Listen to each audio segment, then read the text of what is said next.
ഒരു കാലത്ത് ഹിറ്റ് മേക്കേഴ്സായിരുന്നു രഞ്ജി പണിക്കർ, സുരേഷ് ഗോപി കൂട്ടുകെട്ട്. താങ്കൾ സുരേഷ് ഗോപിയുടെ വിജയം ആഗ്രഹിക്കുന്നുണ്ടോ?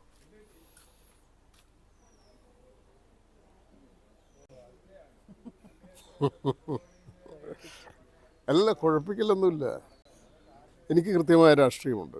അത് സുരേഷ് ഗോപിയുടെ രാഷ്ട്രീയമല്ല.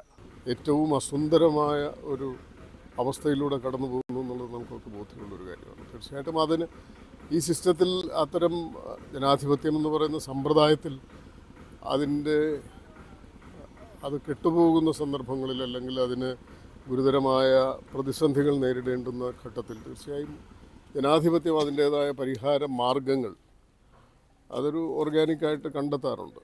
അത് സ്വാഭാവികമായിട്ട് സംഭവിക്കുന്നതാണ്. നമ്മൾ അടിയന്തരാവസ്ഥയ്ക്ക് ശേഷമുള്ള കാലഘട്ടത്തിൽ അത് കണ്ടതാണ്. ഒരുപക്ഷെ ഇന്ത്യൻ ജനത ഇത്രയധികം രാഷ്ട്രീയമായി ഇത്രയധികം രാഷ്ട്രീയ ബോധം ഒരുപക്ഷെ ഉണ്ടായിരുന്നില്ലാത്ത ഒരു കാലത്ത്, ഇത്രയധികം കമ്മ്യൂണിക്കേഷൻ സംവിധാനങ്ങളില്ലാതിരുന്ന കാലത്ത്, ആളുകൾക്ക് അക്ഷരാഭ്യാസം ഇതിനേക്കാളൊക്കെ വളരെ കുറവായിരുന്ന കാലത്ത്, പത്രം വായിക്കുന്ന ആളുകളുടെ എണ്ണം ഒരുപക്ഷെ കേരളം ഒഴിച്ചുള്ള സംസ്ഥാനങ്ങളിൽ വളരെ കുറവായിരുന്ന കാലത്തൊക്കെ ജനാധിപത്യത്തിൻ്റെ നിലനിൽപ്പിന് വേണ്ടി അല്ലെങ്കിൽ അതിൻ്റെ ഒരു അപകടസന്ധിയെ തരണം ചെയ്യുന്നതിന് വേണ്ടി വോട്ട് ചെയ്തിട്ടുണ്ട്. അപ്പോൾ എല്ലാ കാലവും ജനാധിപത്യം അങ്ങനെയാണ് പ്രവർത്തിക്കുക.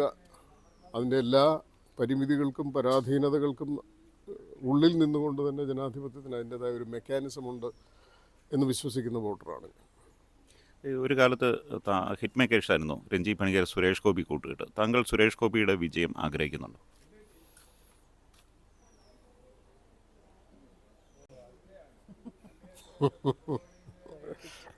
അല്ല, കുഴപ്പിക്കലൊന്നുമില്ല.